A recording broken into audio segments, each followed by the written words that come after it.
오늘은 사권 7장 17항부터 30항까지에 걸쳐서 로마 교황제의 기원과 성장에 대해서 이제 지난 시간에 이어서 두 번째로 살펴보도록 하겠습니다.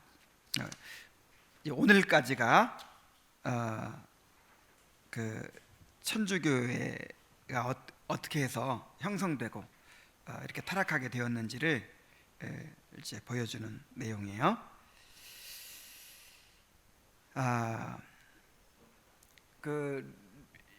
이 교황권이 성립한 것이, 천주교회가 이렇게 형성된 것이 어느 한 시점에 딱 된 것이 아니라고 했죠. 이 로마 교회가 이제 그 제국의 수도이다 보니까, 그 수도에 위치한 교회이다 보니까 점점 이제 이렇게 세력이 세지고 그 명예와 지위가 점점 이렇게 이제 높아져가는 상황에 있었어요. 마지막 교부라고 불리우는 그레고리우스 1세.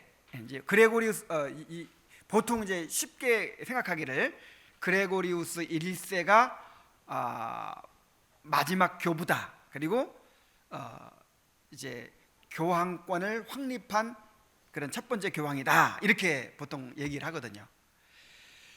그런데 우리가 기독교 강요를 통해서 계속 살펴본 바로는 그레고리우스 1세는 전혀 로마 교회의 수익권을 주장하지 않았어요. 로마 주교로서, 로마 대주교로서 자신의 수익권도 주장하지 않았어요. 누가 그렇게 부를지라도 그걸 거부했어요. 그래서 천주교의 주장과는 달리 이 그레고리우스 1세는 상당히 괜찮은 사람이죠. 상당히 괜찮은 사람이고, 이 정통 교리를 비교적 건전하게 그렇게 이제 주장했던 사람이에요. 그리고 교회의 부패를 이렇게 해결하려고 노력했던 사람입니다. 그런데 이제 그 수도가 로마에서 콘스탄티노플로 옮겨가죠. 왜냐하면 이 동로마와 서로마가 이렇게 나뉘어지면서 서로마는 4세기에 망해버려요.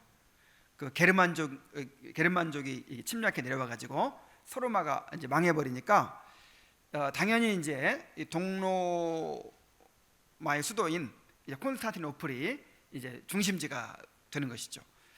그러니까 이 콘스탄티노플 대주교가 또 야심을 품겠죠. 옛날에 로마가 수도일 때 그 로마 대주교가 가장 큰 명성과 지위를 가졌으니까 당연히 이제 이 콘스탄티노플이 또 수도가 됐으니까 콘스탄티노플 대주교가 가장 높은 명성을 가져야 된다, 이렇게 이제 생각을 한 거예요. 그래서 처음에는 두 번째 지위를 달라 그랬어요. 두 번째 지위를 주기로 카르타고 정교회에서 결정을 했어요. 근데 여기에 이제 만족하지 않고 점점 야심을 품기 시작하는 거예요. 그래서 이 콘스탄티노플 교회의 수익권을 또 주장하는 거예요. 이제 콘스탄티노플 교회가 전체 교회를 지배해야 된다. 그래서 막 이걸 가리켜서 수익권 다툼이라고 해요. 로마 교회와 콘스탄티노플 교회 간에 수익권 다툼이 막 일어나고 있는 그런 이제 상황에서 그 요한 대주교라고 하는 사람이 이제 콘스탄티노플 교회의 수익권을 주장합니다. 콘스탄티노플 교회가 전 세계에 전 세계 교회를 지배하는 교회가 되어야 한다. 그리고 그 대주교인 내가 또 모든 교회의 지도자가 되어야 한다 하는 이제 이런 선언을 합니다.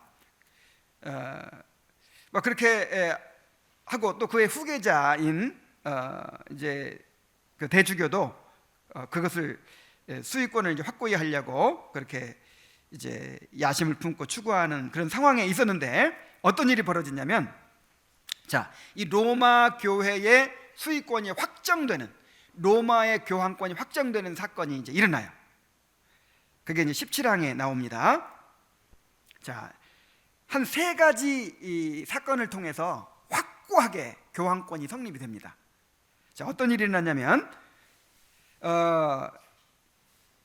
이 동로마 제국의 마우리키우스 황제가 이 포카스라는 사람에 의해서 살해를 당해요.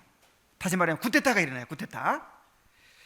그리고 이 포카스가 로마에 와서 대관식을 하는 거예요. 이 황제를 죽이고 나서 이 로마에 와가지고 대관식을 합니다. 그런데 당시 이 보니파키우스 교황이 이 로마 교황, 그러니까 이제 그 로마 대주교죠.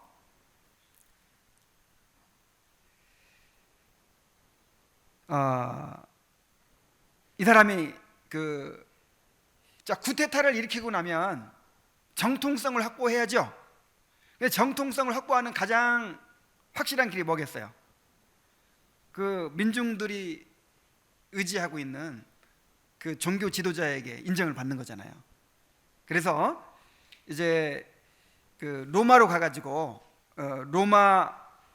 당시 로마 교황이던 이 보니파키우스에게 이제 협조를 구합니다. 그러니까 이 사람이 좋은 교회잖아요. 내가 또 황제를 이렇게 이제 인정해주고 또 황제는 나를 인정해주고 그럼 좋은 교회잖아요. 그래서 그 구테타를 일으키려 로마로 온 이 포카스에게 이제 협력을 해줍니다. 그래가지고 대관식을 했어요. 로마에서. 그러니까 또 이 포카스는 이 로마 교황이 수의권을 가진다. 이 로마 주교가 전 세계 교회의 수의권을 가진다라고 선언을 해줬어요. 자, 그러니까 서로 이렇게 야합한 거죠. 이 세속 정권과 교회가 서로 야합해가지고 세속 정권은 자기의 정통성을 얻기 위해서 교황을 의지하고, 그 교황은 또 이제 그 세속 황제를 통해서 수의권을 얻어낸 거예요. 그렇지만 그때까지도 교황권이 완전히 성립됐다고는 볼 수가 없어요. 왜냐하면 이 동로마와 서로마가 갈라져 있던 상황이고 서로 이제 관계가 끊어져 버린 상황이 됐어요. 그래가지고 그 서로마 일부 교회들만 이제 그 로마 교회에 복종을 하고 전 세계 교회는 상관없는 이제 그런 상황이었어요. 자, 그러다가 또 어떤 일이 일어났냐면은 서로마가 멸망하고 나서 그 게르만족들이 세운 나라들이 있죠. 지금 세계사 다 기억도 안 나죠. 이 프랑크 왕국이라는 나라를 세우잖아요. 이 프랑스, 독일, 이탈리아 세 나라가 원래 이 프랑크 왕국이라는 나라에서 갈라졌잖아요. 동프랑크, 서프랑크 막 이렇게 갈라지잖아요. 이 프랑크 왕국이 이제 세워졌는데 거기서 이 페핀이라 영어로는 페핀이라고 하는데 이 기독교 강요는 페팽이라고 했어요. 이 페팽이라는 사람이 거기서 또 황제를 몰아내고 왕위를 찬탈했어요. 또 쿠데타를 일으킨 거죠. 이것을 누가 도와주냐면 로마 교황 자카리아스가 도와줍니다. 그래서 이 페핀이 황제가 된 다음에 이 자카리아스에게 아주 실질적인 이 수의권을 이렇게 수여를 해요. 이 기독교 강요에는 안 나왔지만, 자, 실질적인 어떤 권력이 있으려면 어떤 영토가 있어야 되겠죠. 그리고 재판권이 있어야 되겠죠. 그래서 이 교황령이라고 하죠. 교황령. 교황이 다스리는 영토를 하사해 버려요. 자카리아스에게. 그리고 이제 재판권까지 줍니다. 그래서 로마 대주교가 교황이 되어서 모든 교회를 통치하는 자리에 이제 비로소 실질적으로 등극을 하게 됩니다. 그래서 이 교황권이 확립된 것을 언제로 보느냐? 가장 확실한 것은 바로 이 자카리아스 때로 보는 거예요. AD 754년경이죠. 754년. 그래서 그때부터 이제 교황령이 생긴 거예요. 그 후에 다시 한번 교황권이 아주 강력하게 또 힘을 받게 되는 사건이 있었는데 언제냐면은 이 샤를마뉴 대제 때 또 어떤 일이 있었냐면 이제 그 교황령이 교황이 다스리는 나라가 된 거잖아요. 교황이 이 교회 지도자일 뿐만 아니라 한 나라를 다스리는 이제 그런 왕이 된 거예요. 그래서 이제 교황령이 있으니까. 그런데 그 이탈리아가 통일된 지가 얼마 안 됐죠.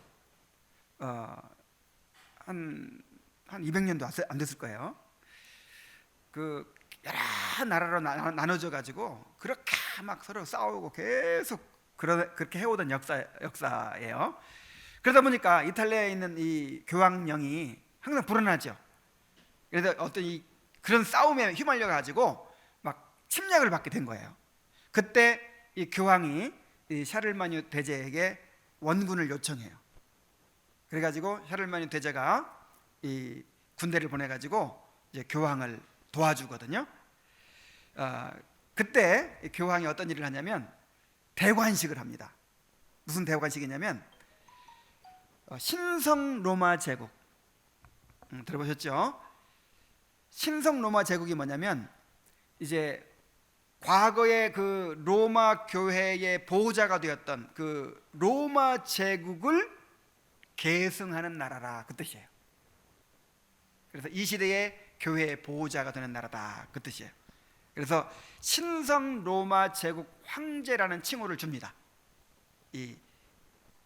그 로마 교황이요. 로마 교황이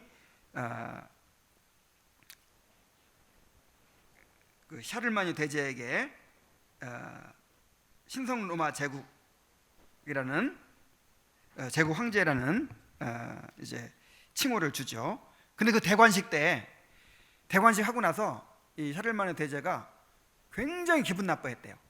자, 뭐 때문에 기분 나빠했냐면은 이 동로마 제국은 옛날에 그러니까 서로마 제국은 멸망해버리고 동로마 제국이 지금 남아있죠.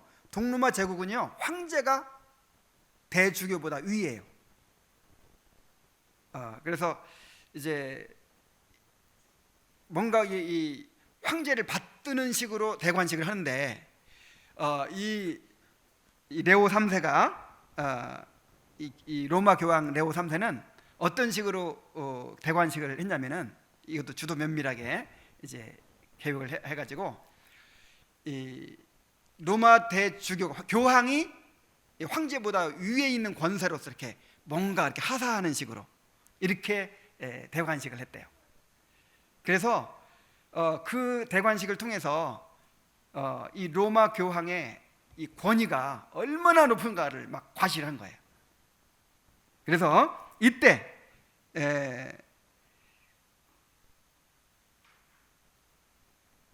그 교황은 샤를마누 대제를 인정해주고 신성 로마 제국의 황제로 이렇게 인정해주는 이제 그런 일이 있었고, 또 샤를마누 대제는 교황을 보호해주고 또 교황의 권위를 높여주는 그런 일이 있었던 거예요.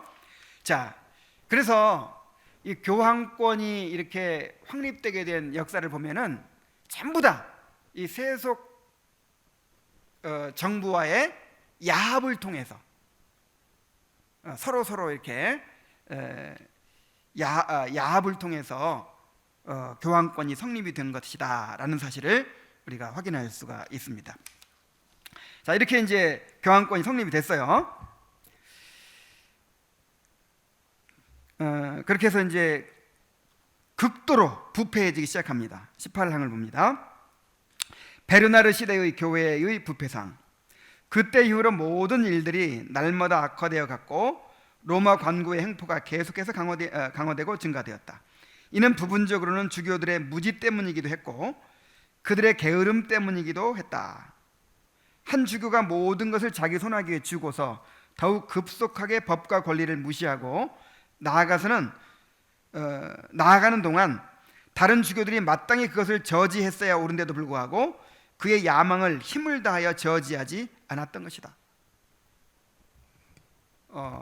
그래서 이거는 성경에도 없는 건데, 이건 로마 교황이 황제한테 그런 권력을 얻어가지고 인정을 받아가지고 모든 교회를 지배한단 말이에요. 그래서 이것을 이제 가로막았어야죠.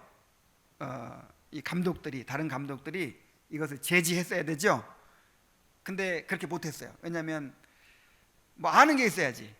성경도 모르고, 그 다음에 또 자기들도 그냥 그런 부패 한 가운데서 그렇게 유익을 얻고 있다 보니까 그걸 제지할 생각을 안 했다 이 말이죠. 그래서 베르나르는 이런 말을 합니다. 야망이 있는 자들, 탐욕이 있는 자들, 성직매매를 일삼는 자들, 불경한 자들, 축첩자들, 근신상간을 일삼는 자들 등 온갖 죄악된 자들이 각지로부터 로마로 몰려들어서 교황의 권위로 교회의 명예로운 직분을 얻고자 애쓰며 그리하여 온갖 협잡과 속임수와 폭력이 난무하고 있다고 하며 탄식하고 있다. 그래서 이제 교황권이 성립된 다음부터는 이제 교회가 더 이상 그 생명을 잃어버린 거예요. 이제는 한 사람의 이 독재잖아요, 독재. 권한에 의해서 전 세계 교회가 지배를 받다 보니까 이제 계급 제도가 이렇게 생겨나고, 그 다음에 거기에 뭐가 따라옵니까? 이 물질이 따라오죠.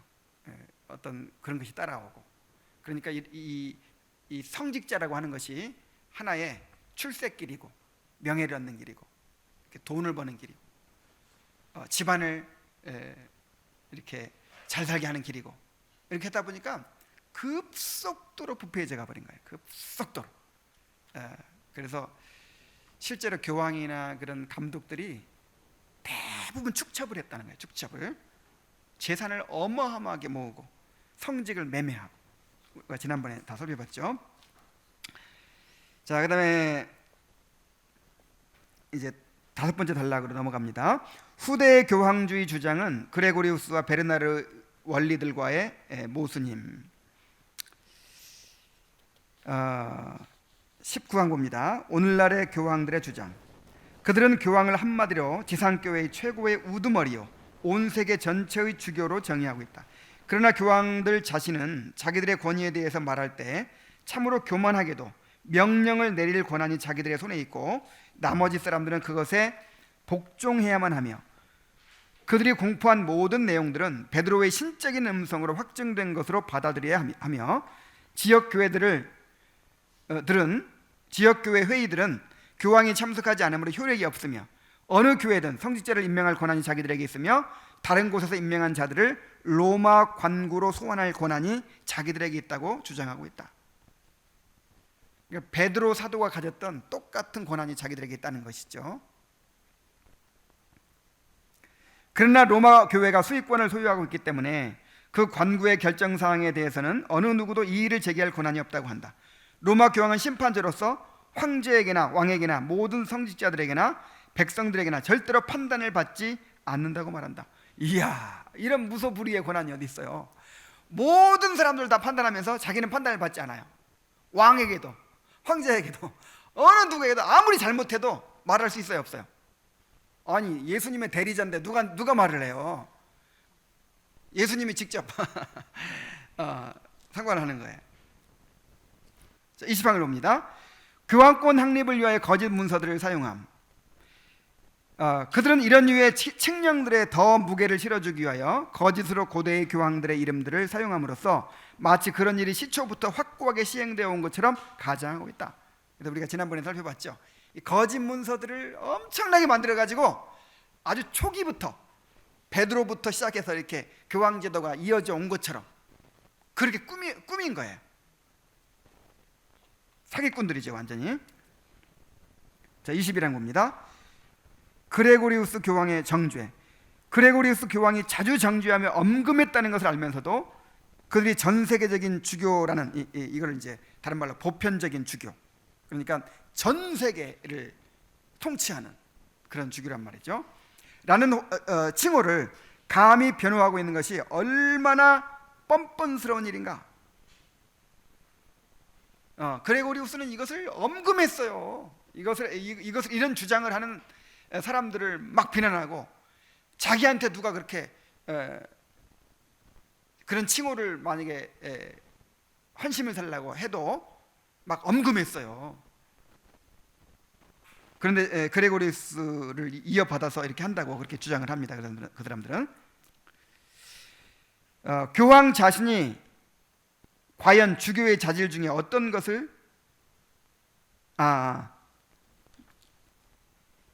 여섯 번째 22번 자, 22항 봅니다. 부패한 교황제의 현실. 자, 과거 그레고리우스와 또 베르나르 시대에도 부패에 있어서 그 거룩한 사람들이 탄식하였거니와 지금의 형편은 그때보다 100배나 더 부패했다. 그 부패상은 지난번에 우리가 많이 살펴봤죠. 자, 이번에 이제 여섯 번째 단락으로 넘어갑니다. 후대의 교황제를 고발함. 자, 23항 봅니다. 로마에 과연 주교의 직분이 존재하는가? 여러분, 주교가 뭐예요? 주교가 다른 말로 하면 감독인데, 다른 말로 하면 성경적인 용어로 하면 뭐예요? 목사죠, 목사. 과연 진짜 목사가 있냐 이 말이죠. 진짜 주교가 있냐 이 말이죠. 이 모든 주장들을 그대로 받아들인다고 하자.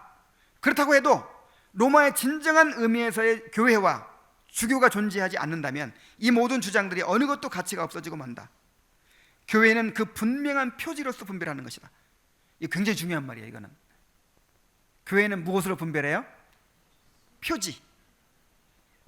십자가가 걸려있고, 그 다음에 교인들이 모이고 성경을 가르치고 목사가 있고, 이렇다고 해서 교회가 아닌 거예요. 교회는 뭘로 분별해요? 표지. 말씀을 바르게 선포할 때, 성례를 바르게 행할 때 그걸 교회라고 해요. 근데 말씀을 바르게 선포하지도 않고 성례를 바르게 행하지도 않아요. 물론 이제 정도의 차이는 있겠죠. 근데 아예 없어졌어. 말씀 선포가 아예 없고 또 성례가 아예 없어. 이 로마 카톨릭에서 아예 없는 거예요. 왜냐하면 제사가 되어버렸으니까. 자, 이런 경우에는 교회라고 할 수 있을까요, 없을까요?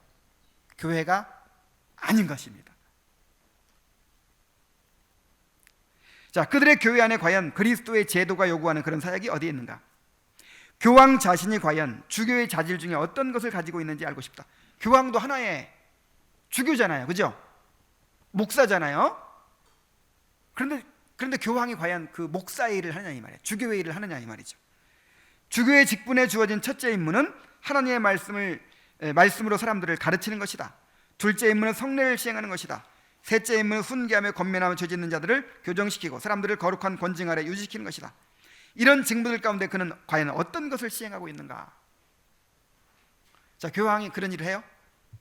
그냥 전 세계적인 조직을, 전 세계적인 기구를 이렇게 운영하는 사람이지 목사의 일을 하는 게 아니에요, 교황은.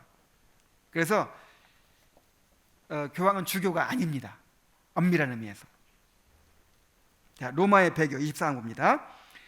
감독은 왕의 경우와는 다르다.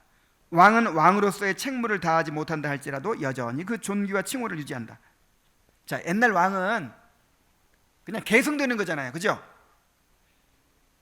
요즘에는 이제 뭐 대통령이든 통치자가 이렇게 그 역할을 못하면 막 끌어내려 버리잖아요. 당신은 더 이상 대통령 자격이 없다. 그렇지만 옛날 왕은 계승이 되는 거예요. 계승이. 아버지가 왕이고 그 다음에 아들이 왕이고 이렇게 계승이 되는 것이기 때문에 왕으로서의 역할을 못해도 왕이에요. 근데 이 주교는 다르다 이 말이에요. 감독은 주교가 주교의 일 안 하면 주교의 일 아니에요. 아닌 거예요. 여러분, 목사도 목사 안수를 받았어도 우리 헌법에 그렇게 되어 있어요. 5년간 목회를 안 하면요 자동으로 목사가 아니에요. 더 이상 목사라고 부르면 안 되게 되어 있어요. 원래 헌법대로 하면. 그러니까 목사는 뭐 하는 사람이에요? 목회하는 사람이에요. 목회하는 사람. 우리나라는 하여간 타이틀을 좋아해가지고 한번 타이틀 붙으면 평생 가죠. 어디 신학교 근처라도 가가지고 전도사 이렇게 친구 붙으면 뭐라고 그래요? 평생 전도사님이야. 평생. 그 사람과 결혼하면 평생 사모님이야. 어디서 뭐 장로라는 칭호, 뭐 집사라는 칭호를 한번 받았다 그러면 그냥 죽을 때까지 장로예요. 죽을 때까지 집사예요. 그게 아닌 거예요. 집사의 일을 할 때 집사예요. 장로의 일을 할 때 장로예요. 안 하고 있으면 아닌 거예요. 바로 칼빈이 그 얘기를 하고 있어요 지금. 그러나 감독을 판단하는 데 있어서는 그리스도의 명령을 고려하지 않을 수 없다. 나는 교황이 감독들의 으뜸이라는 그들의 주장을 부인한다. 그는 감독이 아니기 때문이다. 아예 교황을 감독이 아니라고 단언해버리죠. 감독이 아니라는 정도가 아니라 적그리스도라고 딱 이렇게 단언합니다. 감독의 특징이 그에게 하나도 없고 오히려 감독에 반대되는 것들만 가득하다는 사실에 대해서는 어떻게 하겠는가? 오늘날의 세상에 온갖 왜곡되고 불경한 교리들이 홍수를 이루고 있고 온갖 종류의 미신들이 가득하며 온갖 오류들이 눈을 가리며 엄청난 우상 숭배 속에 빠져 있는데, 이런 악행들 가운데 로마 관고에서 나오지 않은 것이, 혹은 최소한 로마 관고에게서 힘을 빌려오지 않은 것이 하나도 없다는 사실이다. 그러니까 이 바른 말씀을 증거해 가지고 교회를 바르게 세우고 이렇게 하기는커녕 오히려 온갖 미신과 우상 숭배와 온갖 못된 것들만 생산해낸다 이 말이야. 그게 무슨 교회예요? 그게 교회가 아닙니다. 그래서 복음의 교리가 흥행하는 것에 대해서 교황들이 그렇게 미친 듯이 경노하고 그것을 억누르는 데 온 신경을 곤두세우며 모든 왕들과 군주들을 부추겨서 그것을 핍박하는 이유는 다른 것이 아니라 오직 그리스도의 복음이 지배하게 되면 곧바로 자기들의 모든 왕국이 무너지고 산산조각 날 것이라는 것을 그들이 알기 때문인 것이다. 그래서 이제 성경을 바르게 제시하고 가르치는 이 개혁자들을 그렇게 막 박해한 이유가, 성경을 계속 가르치게 되면 어떻게 돼요? 자기들이 잘못된 거, 엉터리라는 게 다 드러나잖아요. 자, 25항 봅니다. 자, 교황은 적그리스도임. 자, 교황이 적그리스도라는 것에 대해서 증명을 합니다. 증명을 어떻게 증명하나 보세요. 자, 우리 한번 성경을 찾아봅시다. 데살로니가 후서 2장을 한번 보세요. 데살로니가 후서 적그리스도에 대해서 말한.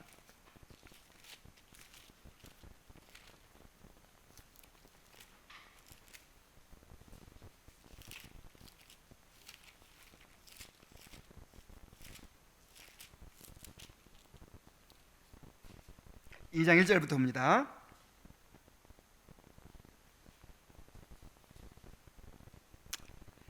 아, 3절부터 볼게요. 누가 어떻게 하여도 너희가 미혹되지 말라. 먼저 배교하는 일이 있고 저 불법의 사람 곧 멸망의 아들이 나타나기 전에는, 자, 불법의 사람 멸망의 아들이 적그리스도, 그렇죠? 나타나기 전에는 그날이 이르지 아니하리니 그는 대적하는 자라. 자, 대적하는 자. 그래서 적그리스도예요. 신이라 불리는 모든 것과 숭배함을 받는 것에 대항하여 그 위에 자기를 높이고 하나님의 성전에 앉아 자기를 하나님이라고 내세우느니라. 내가 너희와 함께 있을 때 이 일을 너희에게 말한 것을 기억하지 못하느냐. 너희는 지금 그로 하여금 그의 때에 나타나게 하려 하여 막는 것이 있는 것을 아나니 불법의 비밀이 이미 활동하였으나. 자, 지금 적그리스도가 이미 활동하기 시작했다는 거예요. 지금은 그것을 막는 자가 있어 그 중에서 옮겨질 때까지 하리라. 그때 불법한 자가 나타나리니 주 예수께서 그 입의 기운으로 그를 죽이시고 강림하여 나타나실 때에 패하시리라. 여기까지만 보고 다시 교재로 들어가겠습니다. 자, 로마 교황이 적그리스도라는 것을 어떻게 증명하는지 보세요. 자, 바울은 적그리스도가 하나님의 성전에 앉아 있을 것이라고 기록하고 있다. 또한 성경의 다른 곳에서는 성령께서 그 적그리스도의 모습을 안티오쿠스를 통해서 묘사하면서 그의 나라에 하나님을 모독하고 과장하는 것이 가득할 것임을 말씀하고 있다. 여러분, 적그리스도는요 한 사람이 아니에요. 이 적그리스도는 한 사람이 아니라 시대마다 적그리스도가 있고 결정적으로 이제 마지막 때 적그리스도가 나타날 거예요. 근데 그 적그리스도의 현저한 적그리스도의 모습을 보여준 사람이 있었는데 누구냐면 그 헬라의 안티오커스 에피파네스라는 장군이에요. 자, 알렉산더 대왕의 헬라 제국이 세계를 지배했죠. 그때 유대 나라도 지배했죠. 근데 헬라 나라가 알렉산더가 죽은 다음에 네 나라로 나누어져요. 네 나라로 이렇게 나뉘어지면서 이 시리아와 이 유대 나라 여기를 지배한 사람이 누구냐면 이제 그 지배한 이제 나라가 그를 시리아라고 하죠. 시리아라고 하는데 그 왕들 중에서 안티오코스 에피파네스라는 사람이 이제 나타나요. 그래서 이 사람은 강제로 이 유대 나라를 헬라화하려고 해요. 헬라화. 그래가지고 유대 나라 사람들은 자기들의 종교와 문화를 지키려고 하잖아요. 계속 그걸 못 봐주겠는 거예요. 그래서 에집트 원정을 갔다가 실패하고 돌아오면서 이제 유대 나라에서 화풀이를 하는 거예요. 그래서 그 유대 나라 지도자들을 막 죽이고, 그 다음에 성전을 더럽혀요. 이 돼지 피를 막 제단에 뿌리고, 돼지를 잡아가지고 제사를 드리게 하고. 아이고, 이거 엄청난 모독이죠.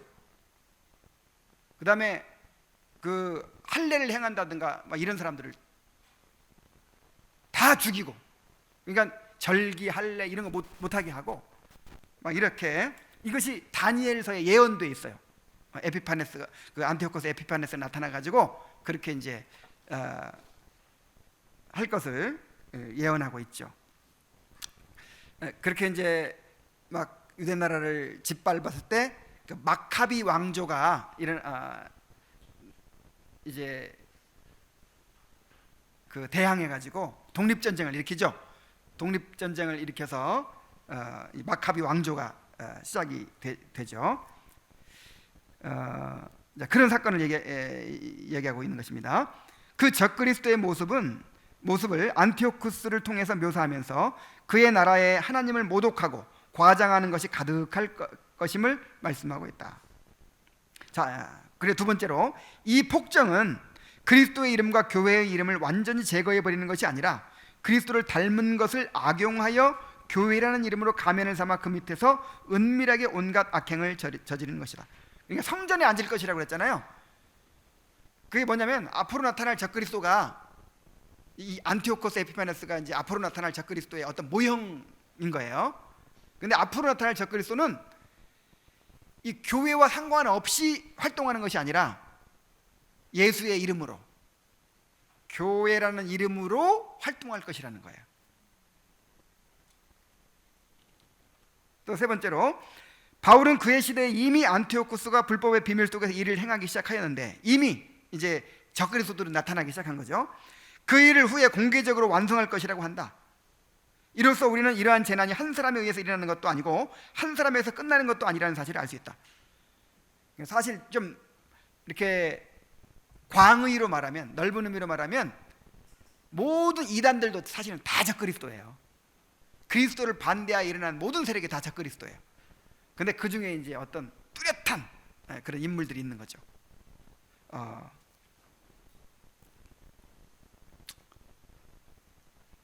자, 그래서 네 번째로, 그런데 그는 하나님의 영광을 빼앗아 자기 스스로 그것을 높이는 것을 적그리스도의 특징으로 명시하고 있다. 하나님의 보좌에 앉아가서 자기를 스스로 하나님이라고 막 그러죠. 근데 그렇게 하는 사람이 지금 누가 있어요? 로마 교황이 자기를 그리스도의 대리자라고 하면서, 교황의 말은 이 성경하고 같은 거예요, 권위가. 그리고 마치 그리스도와 같은 권위를 행사해요. 자기가 다.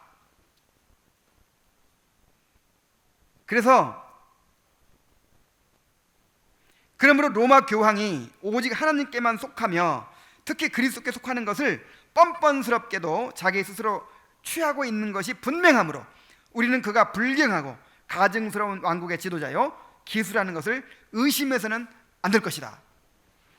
그러니까 로마 교황이 적그리스도라고 개혁자들은 일관되게 다 주장을 했어요. 물론 이제 이 개혁자들은, 종교 개혁자들은요 그 시대쯤이 말세라고 생각했어요. 그 시대쯤이. 그 시대쯤이 말세라고 생각했기 때문에 교황이 마지막 때 나타날, 이제 완전히 마지막 때 나타날 적그리스도라고 생각한 거예요. 딱 들어맞아요. 모든 면에 딱 들어맞아. 그 하는 짓을 보면. 그런데 우리는 이제 한 500년 지났잖아요. 그래서 교황으로 끝나는 게 아니구나. 왜냐하면 지금 교황이 세계를 막 지배하고 있지 못하잖아요. 그래서 물론 이제 이렇게 생각하는 사람도 있어요. 교황이 다시 이 개신교들과 이렇게 연합해가지고 종교연합 운동을 이렇게 해가지고 나중에 다시 세력을 얻을 거다. 그래가지고 우리 같은 정말 말씀대로 하려고 하는 사람들을 박해할 것이다. 이렇게 보는 사람도 있어요. 그래서 교황이 여전히 그 성경에서 예언한 적그리스도다 이렇게 보는 사람도 있어요. 그렇지만 그건 잘 모르죠. 그래서 그 교황도 안티오코스 에피파네스처럼 그 적그리스도 중에 하나다 이렇게 이제 우리는 보는 거죠. 현저한 적그리스도 중에 하나다. 그리고 장차 정말 어떤 적그리스도가 또 나타날 수도 있는 것이죠.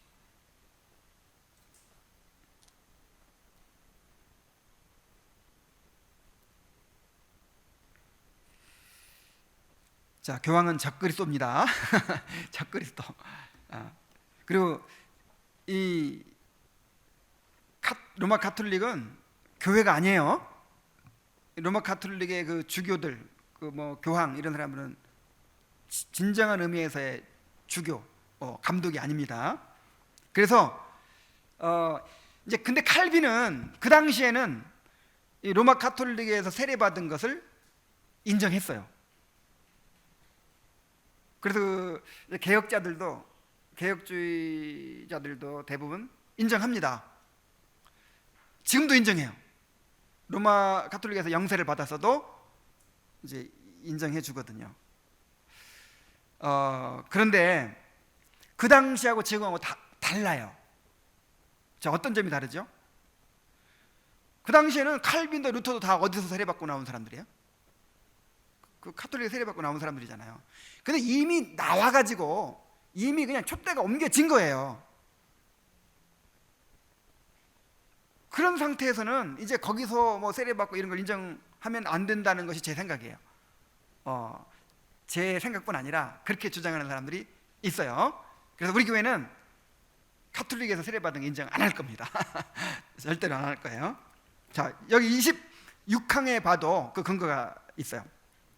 자, 유세비우스는 말하기를 하나님께서는 그의 보수하심을 실행하시기 위하여 예루살렘에 있던 교회를 펠라로 옮기셨다고 한다.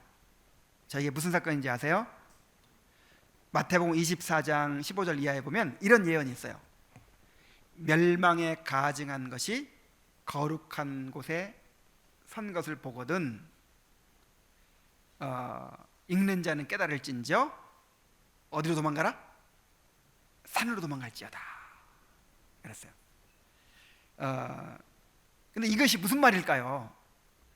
이단들은 이제 어떻게 해석을 하냐면 오늘날에 이렇게 이제 뭐 멸망에 가증한 것이 이렇게 있는 이 시대에 산이 어디냐? 저 신천지로 시온산 신천지로 또 그다음에 뭐 하나님의 교회로 뭐 이렇게 피해야 된다. 뭐 이렇게 주장을 하지만 그거를 우리는 어떻게 해석을 하냐면 그 AD 70년에 예루살렘이 멸망했죠. 그 이제 유대에서 반란이 일어났어요. 그 유대 나라에 반란이 일어나니까 이 로마의 그 타이터스 장군이 이제 군대를 이끌고 예루살렘을 포위한 거예요. 자, 예루살렘의 그 멸망에 가증한 이제 깃발을 꽂았어요. 자, 이것을 보거든 어떻게 하라? 산으로 도망하라. 그래가지고 이제 예루살렘이 멸망할 것이라는 징조죠. 만약에 예루살렘이 그대로 멸망하면 어떻게 돼요? 그 안에 있는 그 예루살렘 교회가 다 멸절되는 거예요. 그래서 예수님께서 그 예루살렘 교회를 보존하시기 위해서 미리 알려주신 거예요. 그래서 이 예수님의 예언을 들은 사람들은 로마 군대가 포위하는 것을 보는 순간 근데 이제 로마에 무슨 일이 있어가지고 잠시 포위망을 풀었을 때 산으로 도망갔어요. 그 산이 이제 펠라라고 하죠. 펠라. 칼빈이 그 얘기를 하는 거예요 지금. 그래서 살았어요.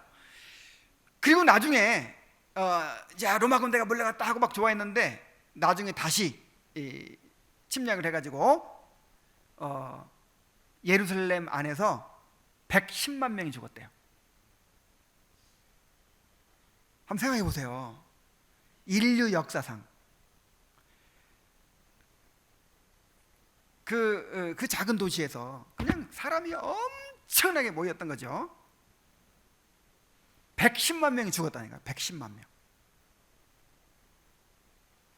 처참하게 죽었어요. 처참하게. 자, 그런 일이 있었는데 그래서 그때 예루살렘 성전이 파괴된 거예요. 헤롯 성전이 완전히. 그게 이제 그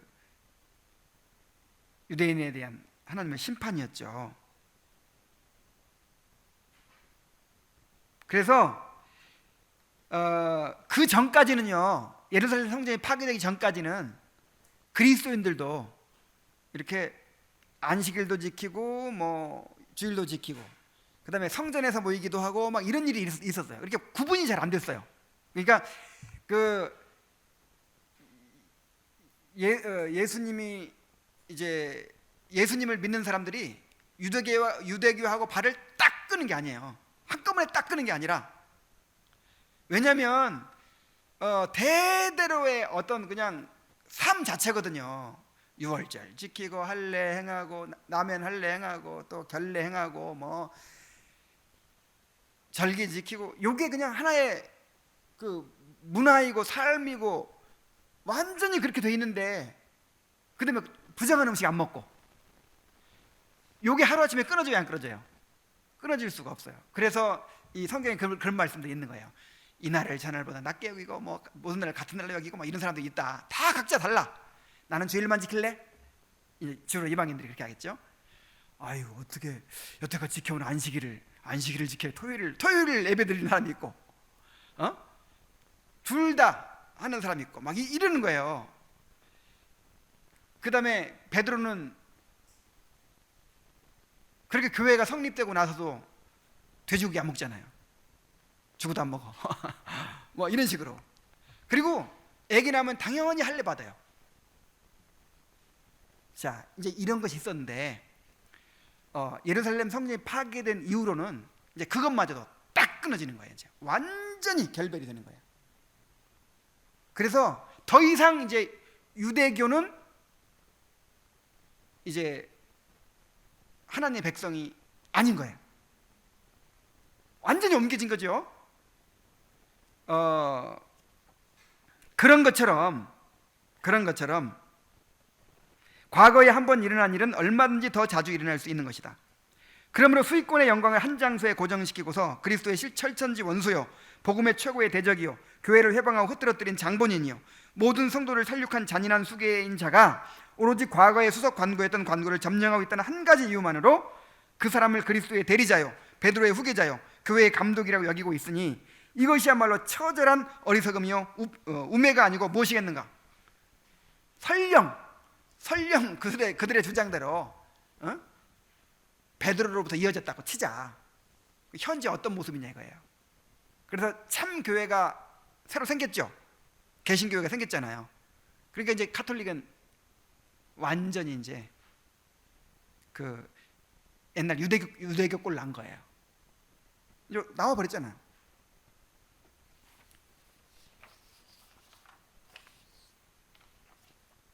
자, 27항. 교황들의 사락한 행위와 이단적인 세상. 교황들 가운데 율리우스, 레오, 클레멘트, 파울루스 등은 자, 이 사람들이 어떤 신앙을 가졌나 보세요. 하나님은 없다. 하나님의 존재를 안 믿었어. 교황이. 그리스도에 관하여 기록되어 가르쳐진 모든 것은 거짓이며 사기이다. 또 내세와 최후의 부활의 교리들은 그저 지어낸 이야기일 뿐이다 라는 생각을 갖고 있었다. 자, 어떻게 그럴 수가 있는가? 근데 옛날에 유대 나라 그 예수님 당시에 제사장들도 그랬어요. 예수님 당시에 제사장들이 이제 주로 사두개인들이라고 하거든요. 사두개파거든요. 그 사람들 천사도 안 믿고 부활도 안 믿고 내세도 안 믿었어요. 그러면서 뭔 해요? 제사장 노릇을 하는 거예요. 아니, 교황들이 하나님이 없다고 생각하는 거야. 물론 모든 사람이 다 그렇게 생각하는 건 아니었지만 이것은 오래전부터 교황의 관례적인 신앙이 되기 시작한 것이다. 그럼에도 불구하고 로마의 교황주 신학자들은 그리스도의 특권에 의해서 교황이 오류를 범할 수 없다는 식으로 자랑하기를 그치지 않는다. 그리스도께서 베드로에게 내가 너를 위하여 내 믿음이 떨어지지 않기를 기도하였노니 라고 말씀했기 때문이라는 것이다. 그래서 그리스도가 베드로의 믿음이 떨어지지 않기를 기도했기 때문에 베드로를 계승한 모든 교황들은 오류가 없다. 오류가 없다. 근데 실제로는 하나님이 없다고 생각했다니까. 성경이 다 지어낸 이야기를 생각하고, 그러니까 축첩질을 하고, 그러니까 그렇게 그 교황권 자리를 놓고 서로 죽이고 살리고 싸우고 그렇게 성직매매를 하고 그런 짓을 한 거죠. 그러니까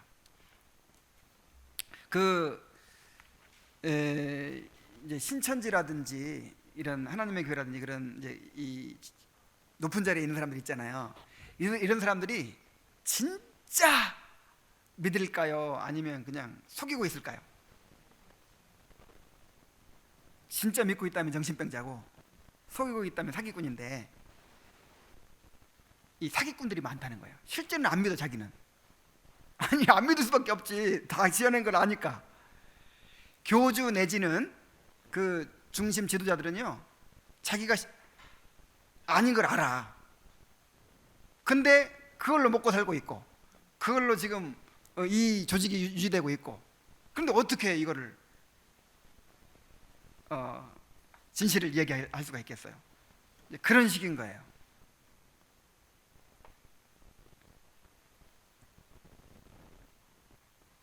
현재 교황도 좀, 이 프란치스코 교황도 나이롱인 것만은 분명해요. 왜냐하면 그 사람은 하나님 안 믿어도 선하게 살면 뭐 구원받는다 이런 식으로 얘기하고 있잖아요.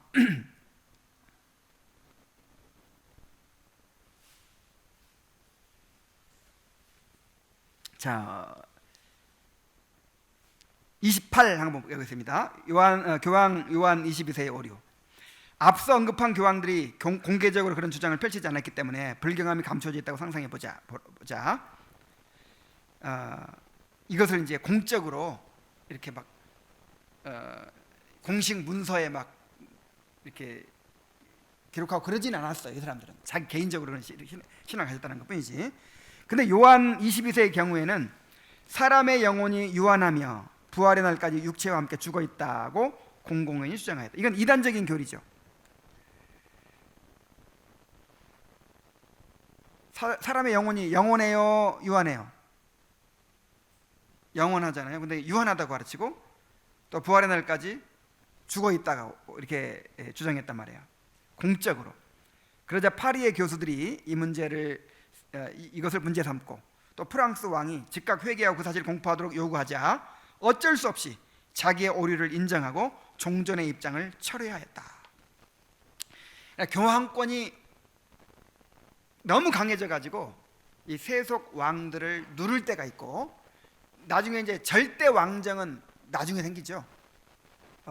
이 프랑스와 1세 같은 이런 샤를마니 대제 같은 이런 이제 카을 대제 같은 왕들이 절대 왕정을 구축해 가지고 교황권을 눌러요 이렇게. 그러니까 교황들이 이제 찍소리 못 하는 거예요. 그래 가지고 당신 주장 처리하시오. 그렇지 않으면 우리나라 교회들은 당신과 관계를 끊겠소. 이러니까 교황이 자기의 주장을 철회했어요.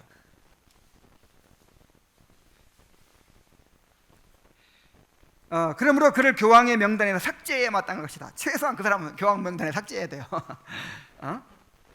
요한 22세가 참된 믿음에서 그렇게 극심하게 타락한 사실은 베드로를 계승하여 감독의 직분에 오른 모든 사람들이 다 베드로가 아니라는 분명한 증거를 후손에게 남겨주고 있는 것이다. 그렇지. 사실 그들의 논리 자체는 너무나도 유치하다. 만일 베드로에게 하신 주님의 말씀 모두가 베드로의 계승자들에게 적용된다고 하면, 그러니까 너희 믿음이 떨어지지 않기를 내가 기도하였다, 이게 이제 다 교황들한테 적용된대요. 그러면 요 말도 적용돼야 된다 이거예요. 어떤 말이냐? 사탄아 내들어 물러가라. 그랬으니까 나머지 교황들도 전부예요. 사탄이라고도 할 수 있죠. 자, 29항. 교황들의 부패한 도덕성. 로마의 교황들은 오랜 세월 동안 신앙이 없는 상태였거나 아니면 신앙에 대하여 크나큰 원수들이었다. 그러므로 관구를 차지하고 있다는 것 때문에 그들이 그리스도의 대리자들인 것이 아니다. 그들은 오히려 하나님의 성전에 앉아서 스스로 하나님이라고 내세우는 우상들인 것이다. 자, 그들의 도덕성을 판단해 본다면 교황들은 과연 감독의 직분에 합당한 특징을 하나라도 분명히 갖고 있는지를 들여다보기를 바란다. 첫째로, 로마의 사람들이 그런 식으로 생활하고 있는데도 교황들이 그들을 묵인하고 사실상 그런 생활을 인정해주고 있으니 이것은 정말 감독으로서 자격이 없는 처사다. 그러니까 성직매매가 막 축첩하는 거, 그다음에 그 주교직을 세습하는 거, 이게 그냥 일부 부패한 사람들이 하는 짓이 아니라 아예 그냥 전반적으로 그렇게 관행적으로 그렇게 했다니까요. 그렇게 해왔어요.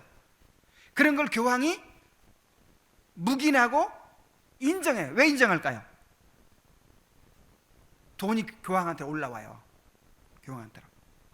예를 들어서 어떤 지방에 주교직을 뭐 1억 원에 판다. 그러면 그 중에 이제 그 대주교가 5천만 원 먹고 5천만 원은 상납하는 거예요. 그러니까 이거를 묵인할 수밖에 없죠. 그리고 그들 스스로도 자기들의 가솔들과 추기경단의 거의 전부와 휘하의 모든 성직자들과 더불어 온갖 사악과 더러움과 부정함과 온갖 종류의 범죄와 악행에 팔려왔으니 그들은 사람들보다는 괴물을 닮았다. 자, 너무 심한 말이 아닐까? 이런 생각을 할 수 있지만 실제로 그 교황들의 역사를 보면요, 여러분 그 우리나라 조선왕조 그 왕조실록을 이렇게 쭉 보면 그 왕들의 그 삶이라고 하는 것이 얼마나 실제로 보면 지저분하고 그 서로 싸우고 죽이고 이런 거밖에 없죠. 그게 맨날 그 뭡니까, 사극 나온 거 그런 거예요. 그 왕의 역사라고 하는 것이. 근데 교황들의 역사가 똑같아요. 똑같은 게 아니라 더 심해요.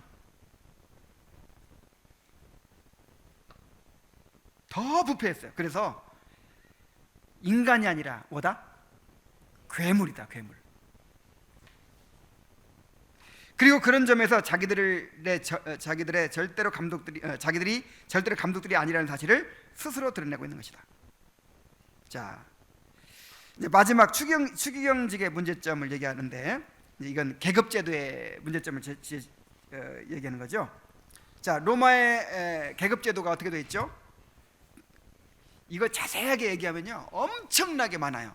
근데 단순화시켜서 얘기하면 맨 처음에 교황이 있어요. 그 다음에 그 밑에 추기경이 있어요. 총대주교가 있어요. 그 다음에 대주교가 있어요. 그 다음에 주교가 있어요. 그 다음에 신부가 있어요. 사제죠, 사제. 그 다음에 부사제가 있어요. 그러니까 계급 완전히 피라미드식으로 올라가는 거예요. 이렇게. 그러니까 근데 원래 성경에서 나타난 직분은 올라가고 내려가는 게 없죠. 그냥 목사, 장로, 집사예요. 목사 위에 뭐가 있죠? 목사 위에 목사 없고 목사 밑에 목사 없어요. 근데 이제 예를 들어서 큰 교회에서 목사 한 사람이 이제 딱 지도자가 돼가지고 자기 마음대로 그렇게 다른 목사들을 임명해요. 이게 소위 말해 부목사 제도거든요. 임명하고, 원래 성경에서는 계속해서 기독교 강요에서 말하기를 목사는 누가 택하게 되어 있다? 교인들이. 그래서 목사는요 청빙해야 되는 거예요. 청빙. 그래서 예를 들어 부목사, 우리도 이제 나중에 모셔볼 텐데, 내가 내 비서, 내 부하로 이렇게 고용하는 게 아니라, 그리고 마음에 안 들면 나가 이런 게 아니라, 물론 이제 뭐 역할은 있겠죠. 역할은 있겠지만 성도들이 이렇게 투표해서 뽑는 거예요. 투표해서. 그래서 이제 큰 교회에서 그렇게 피라미드식으로 그렇게 되는 거는 이 교황제. 그래서 천주교에서 이 개신교를 비판하기를, 우리는 교황이 한 명인데 개신교회는 교황이 수백 명 있다. 이렇게 비판을 한대요. 왜냐하면 대교회들은 다 교황들이거든 사실. 그래서 추기경은 그 교황 바로 밑에 계급인데, 교황이 일방적으로 임명해요. 그러면 이제 교황의 자문단이 되는 거예요. 자문 기구가 되는데, 여기서 교황을 선출하기도 하고 이 사람들이 교황을 뽑아요. 선거권과 피선거권이 있는 거죠. 그리고 이 사람들은 세상 어디에 살든지 간에 이 바티칸 시민이 돼요. 경이 무슨 뜻이죠? 어떤 그런 신하, 왕의 어떤 높은 신하를 경이라는 칭호로 부르잖아요. 추기경. 이런 계급제도의 문제점을 마지막으로 제시하고 있습니다. 자, 오늘로써 이제 이 교황제의 기원과 성장, 그리고 로마 가톨릭의 부패상에 대해서 우리가 자세히 살펴봤습니다.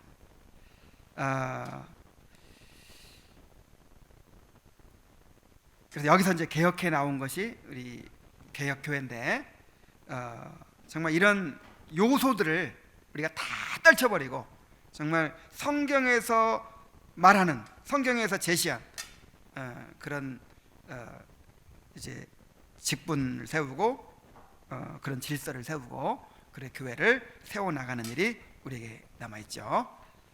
자, 우리 기도하고 마치도록 하겠습니다.